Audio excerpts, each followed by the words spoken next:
Tama itong sinabi ni Senator Ping Lacson. Advice niya kay Congressman Leandro Leviste. Sabi ni Ping Lacson, do not underestimate evil. Senator Ping Lacson advised Senator Loren Legarda to tell her son, Batangas 1st District Representative Leandro Leviste, to always mind his security. Pinirmahan na ni Chis Escudero yung subpena versus construction companies na sangkot sa flood control projects na hindi po nag-attend sa investigation ng Senate Doribon Committee. Ang mga sinubpen ng contractors ay ang Alpha and Omega warning that he will push for the arrest of the contractors if they fail to appear again and offer unacceptable excuses for their absence. Tingnan natin yung mga reactions ng mga tao. Sabi ni nagpapagang mga balita at pagtalakay sa mga isyu ng lipunan. Pulsa! Opinyon, banat at paglalantad sa katotohanan. Pulsa! What you see is what you get. You decide. Ito po mga kababayan, si Dante Maravillas, Bicolano vlogger, broadcast journalist from Albay. Tama itong sinabi ni Senator Ping Lacson. Advice niya kay Congressman Leandro Leviste. Sabi ni Ping Lacson, do not underestimate evil. Senator Ping Lacson advised Senator Loren Legarda to tell her son, Batangas 1st District Representative Leandro Leviste, to always mind his security. Medyo maluwag daw ang security kasi itong si Congressman Leandro Leviste, yung anak ni Doril Legarda. Ngayon, sa kanyang ginawa po na binitag niya yung district engineer ng Batangas, nakakulong na ngayon sa PNP. At bukas, sabi, pa-file na ng kaso.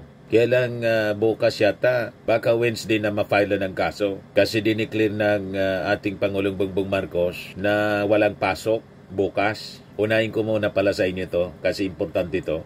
Walang pasok mula sa Presidential Communications Office. Lahat ng antas sa pampubliko at paaralan, pribadong paaralan, pati mga tanggapan ng pamalaan. Walang pasok dahil sa masamang panahon. Ay hindi man kasama yung Batangas. Ito yung mga areas na walang pasok. Metro Manila, Aurora, Quezon, Rizal, Laguna, Camarines Norte, Camarines Sur, Albay, Sorsogon, Catanduanes, Masbate, Northern Samar, Eastern Samar, Leyte, Southern Leyte. Pinapayuhan ng lahat na mag-ingat, iwasan ang mga mapanganib na lugar at manatiling nakatutok sa mga opisyal na abiso ng pamalaan. Dininseminate na rin ito ni DILG Secretary John B. Crimolia. Yan mga abangers. Ayon sa Pag-asa, hassle ang panahon bukas. 4 na araw na kayong pahinga. Dagdag pa ng isa. O ayan, serious na ang dating ko. No joke talaga. Keep safe everyone. Pinagalit kasi siya ng style ng kanyang mga announcement. Yung previous na nagkaroon ng habagat, mga pagbaha, alit yung mga DDS. Nabash mga kababayan, malamang mabash uli ngayon. Kasi tinamaan niya ng no joke. Parang yung pagbabanta sa ating Pangulo. Ayun nga galit na naman yung mga netizens. Sounds funny ba? No joke. Mukhang nakainom lang. Asan po ang memo? Having typhoon is already a joke only in the Philippines. Sabi ni Dayanara, joke time, mag-announce parang iwan. Ito yung latest na announcement ni Secretary John Vic. Mga abangers, ang lalakas ninyong magdasal. Nag-update ang Pag-asa. Bukas damay na ang mga sumusunod. Bulacan, Nueva Ecija, Pampanga, Batangas, Cavite. No joke. Sabi ni Rose, nananadya ka na, sekretarya. Sige, ganyanan. Abanger talaga. Napipigo na yung mga netizens. Binabas palagi si John B. Grimulyagang ng mga abangers announcement niya. Anyway, balikan natin yung kay Ping Lacson. Nag-advise kay Loren Legarda. Mag-iingat yung kanyang ang kanyang anak baka paginitan. Siguradong may nagpaplano ng masama, mga kababayan. He has to increase his security. Pero hindi naman yung katulad kay Sara Duterte'ng 350 bodyguards. Di ba? Sobra naman yun. Wala pa yung ginagawa. Yan si Sara. Yung ating Pangulo, busy kahit linggo kahapon. Nasa pag-inspeksyon doon sa Benguet. Nag-inspeksyon ng proyekto PBBM and Mayor Magalong. Nag-inspeksyon ng buhok kung may kuto. Sara Duterte, Carpio in Paris. Useless talaga. Parang yung project na in-implement doon sa Benguet. Yung RACnet na 75% yung kickback. Saka yung rock shed, useless, sabi ng ating Pangulo. So anyway, yan ang advice ni Ping Lacson kay Congressman Leviste. This after Leviste rejected millions in bribe money from the Department of Public Works District Engineer. Not only that, sabi dito sa balita, Ligarda Leviste even had the engineer arrested. Exactly, sabi ni Lacson, what I advised Senator Loren when I informed her about Congressman Leviste's unusual feat as a neophyte congressman, that her son must always mind his security, sabi ni Ping Lacson sa kanyang statement. Baka ipatumba po. Sabi nga ni Ping, sa kanyang pananaw, may malaking tao na nasa likod nito. And it could be the contractor. Yung nasa likod ng bribery or bribery attempt. Yan o. Posibleng isang mas makapangyariang kontraktor ang nasa likod ng tangkang panunuhol kay Batangas 1st District Representative Leandro Leviste. Ito naging payag ni Ping Lacson matapos maaresto ang isang District Engineer 1 ng Department of Public Works and Highways sa Batangas. Gayunpaman, binigyang diin ng senador na dapat ding pag-aralang mabuti ang usapin kaugnay ng zero budget para sa flood control project sa susunod na taon. Ito yung nakumpiskang pera, mga kababayan, sa bribe attempt. Ito yung District Engineer. Yan o. DPWH Engineer, NAB for alleged 360 million bribe to Batangas Congressman Leviste. Ang pangalan niya si Engineer Abelardo D. Calalo. Ito na siya. Nakakulong na siya, mga kababayan. Sabi dito sa report ng PTB, tumangging magbigay ng pahayag sa media si Engineer Abelardo Calalo.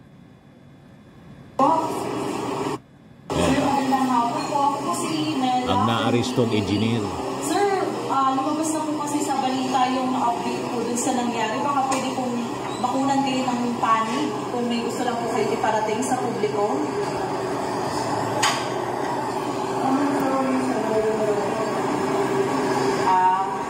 Gusto niyo po ba ipagtanggol sa yung sarili niyo po?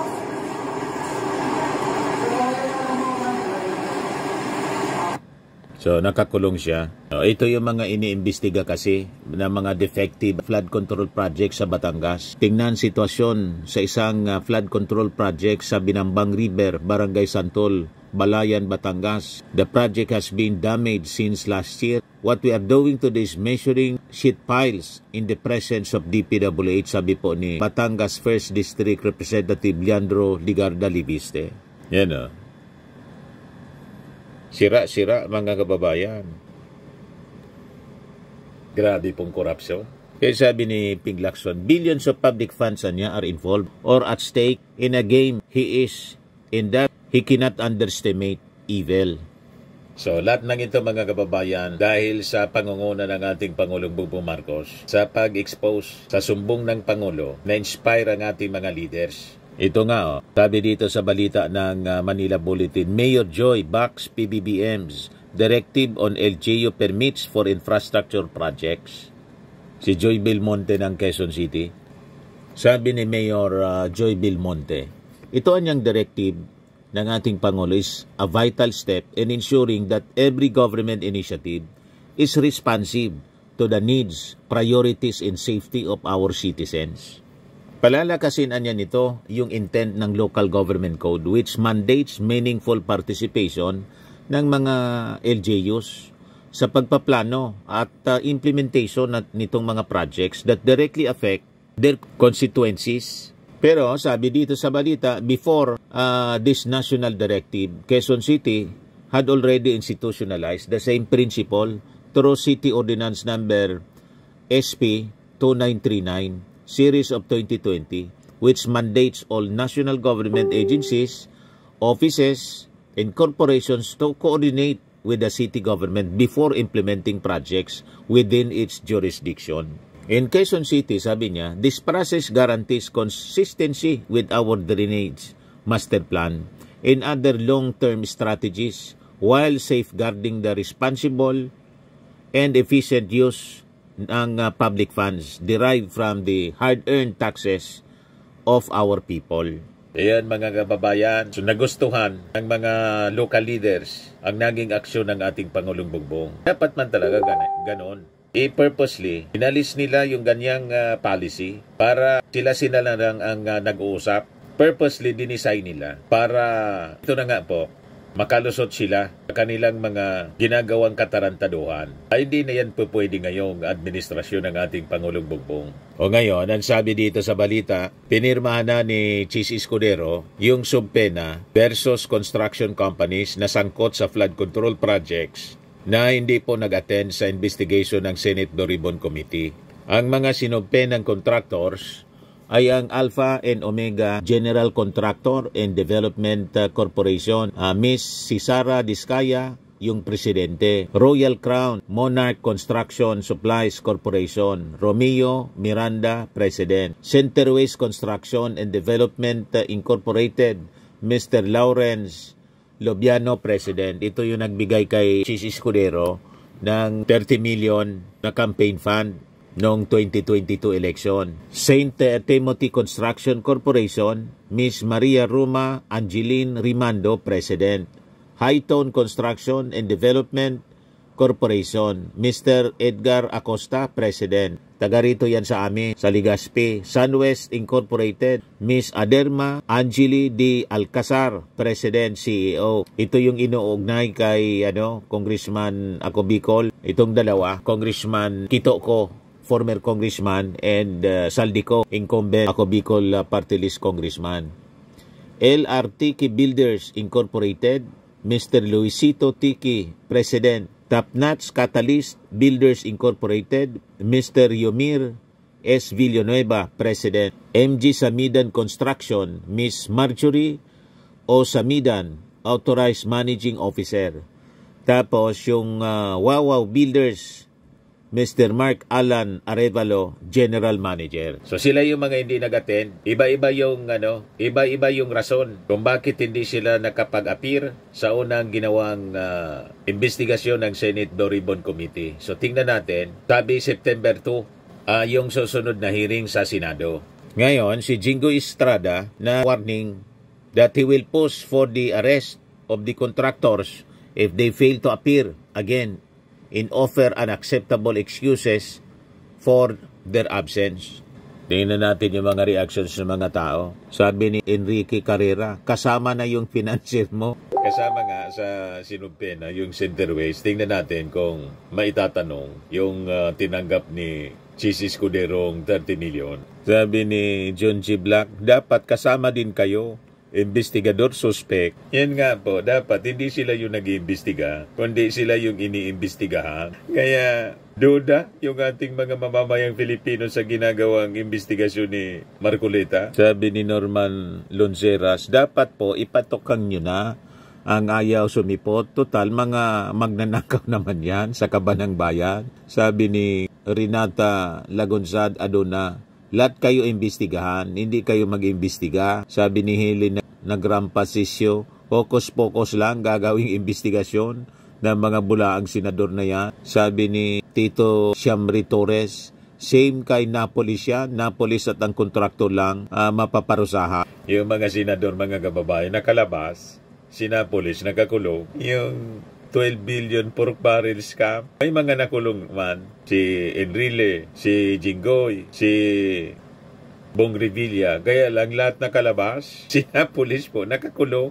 Yan ang masaklap, mga kababayan. Ginamit lang si Napolis. Siya ngayon yung nakakulong. Kawawa naman. Ano po? Sabi ni Emerita, ikaw di ka kasali. Sabi ni Abrin, walang pag-asa ang Pilipinas na umangat na pag-iwanan na tayo ng mga kapitbansa natin dahil sa kalokohan nyo, niluloko nyo mga mamamayang Pilipino, sa impyerno na lang kayo, babawian. Sabi ni Romar, ituro sana kalakaran at kung sino ang lahat ng tumanggap na politiko. Sigurado lahat ng tumanggap kaparihas ng ginagawa sa congressman ng Batangas, dahil wala naman tao tatanggap ng cheque na siya pang magwi-withdraw, lalo na lagay mabibisto. Sabi ni John Bartolome, isama mo sarili mo keso. Sabi ni Toy Torres, dapat kayo ang hindi mga kontraktor, pasimuno kayo, kumita kayo dyan. Sabi ni Linuel Santiago, niloloko nyo lang taong bayan. Sabi ni Ezekiel Ladlad, siguraduhin lang na walang sasantuin, ikulong ang may sala at huwag bigyan ng pagkakataon. Sabi ni Zelda, grabe ginagawa ninyo sa Pilipinas, kawawa ang mga mamamayang Pilipino. Lalo mga taong walang-wala, nakakaawa. Sa kabilang buhay kayo, huhukumin. Dito sa lupa, masarap buhay ninyo, mga buaya. Sabi ni Carmelito Nilo, nag-umpisa lahat yan dahil sa insertions na ginawa mo. Dapat managot kayong lahat na magkakasabwat dyan. Sabi ni Peter Valdez, for tweet. Wala man lang pumabor, mga kababayan kay Chis Escudero. Galitang mga mamamayang Pilipino. Nasira yung Senado po. Ito naman po, Firmax Firming and Lifting Cream. Pinapahid po sa mga pulses in affected area. Mainam po sa paninigas ng mga kaso-kasuan. Ito naman po, Automax Radiant Serum. Sa mukha naman yung application, anti-aging po siya. You will look 10 years younger than your age. Sa mga cancer patients naman po, baka lang gusto ninyo itong itry. Neng siya red mixed fruit drink. Hindi mo po siya gamot, food supplement siya. Kaya lang, gawa siya mga kababayan sa goji berry. Yung goji berry, may anti-cancer properties. O ngayon, yung mga inquiries ninyo, dumiritso na lang kayo sa aming messenger sa Facebook para masagot namin agad. Ayos pa? Ayos na ayosan niya, Mr. Maravilla. But anyway, ito po pala yung aming bagong product na binibenta online. I am worldwide amazing pure organic barley powdered drink mix from Australia. Negosyo to ng aking anak na architect entrepreneur Riz Maravillas. Ayan po.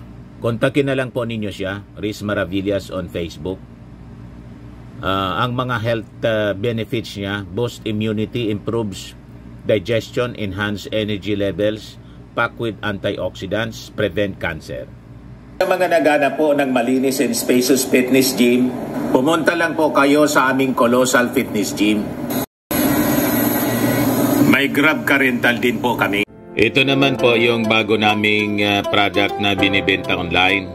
Eye Glow Serum, whitening po siya. Tingnan ninyo yung epekto sa aking anak na architect before and now. Yung mga inquiries po ninyo, dumiretso na lang kayo sa kanyang Facebook account, Riz Maravillas.